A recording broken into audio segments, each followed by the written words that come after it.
Mēs jau parunājām. Mums jau viņa pakaļ.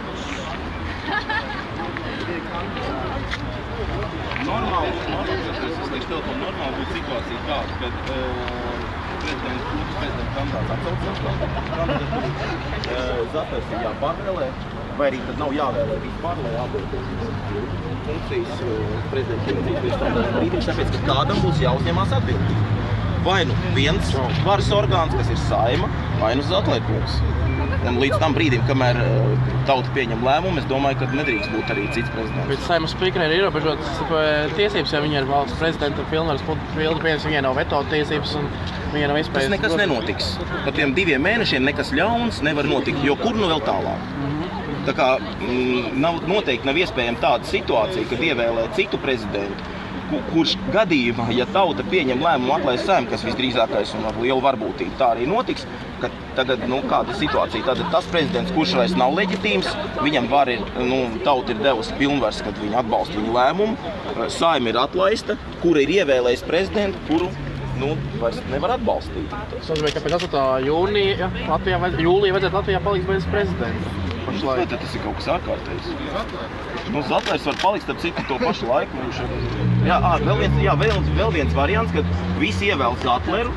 Pareizi, tas ir loģiski. Loģiskākais variants ir, kad ievēl Zatleru, protams, jo tātad, ja, piemēram, Saima, tas ir situācija tāda, ka neatklājuši Saimu. Tā ir tik hipotētiska situācija. Tādā gadījumā valsts prezidents, kas šo visu izdosinājis, ir atlaist un var vēlēt jaunu. Bet citā gadījumā tas ir, prezidents paliek un tad ir vēl jauna Saima. Un es domāju, ka tieši Zatlera šis lēmums arī parādīs ir to, kad viņš arī noteikti ir cienīgs būt prezidents nākošos 4 gadus. Bet kā viņa šī vakar runa ietekmēs balsojumu ceturtdienu? Tas viņam dod handikapu lielāku vai gluži otrādi?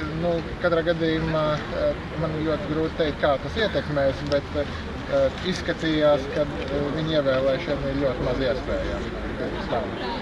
Kā tas tālāk ietekmēs, to es nezinu, bet viennozīmīgi tas mūsu lēmums viņu atbalstīt. Mēs priecājamies, ka mēs to esam izdarījuši, un, protams, mums arī bija dažas šaubas, varbūt uzskat nesaskaņas dažos jautājumos, bet tas, protams, ir nieks salīdzinājumā ar tomēr šodienas lēmumu, kas parāda, ka viņš ir atspīdcies. Jūs arī nejūtaties aizskarts arī no šī vakar?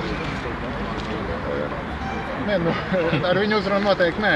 Protams, kad deputāti var justies nedaudz aizskarts, lasot, komentārus par simts, tālāk seko kaut kāds lamvārds, un liekas, ka tas nav pelnīts, bet tā tas ir.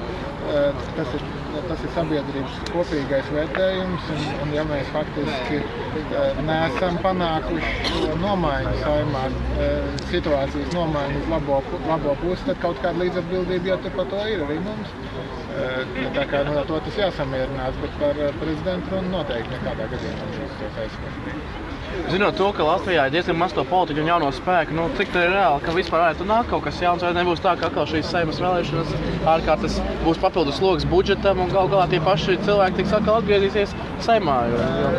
Redziet, tad pat nav tas noteicošais, nav obligāti jāteikt tā. Es domāju, ka arī šajā Saimā ir ļoti daudz cilvēki, pat varbūt starp tiem, kuri balsoja ne tā, kas faktiski ir godājami un varētu turpināt pildīt deputātu pienākumus.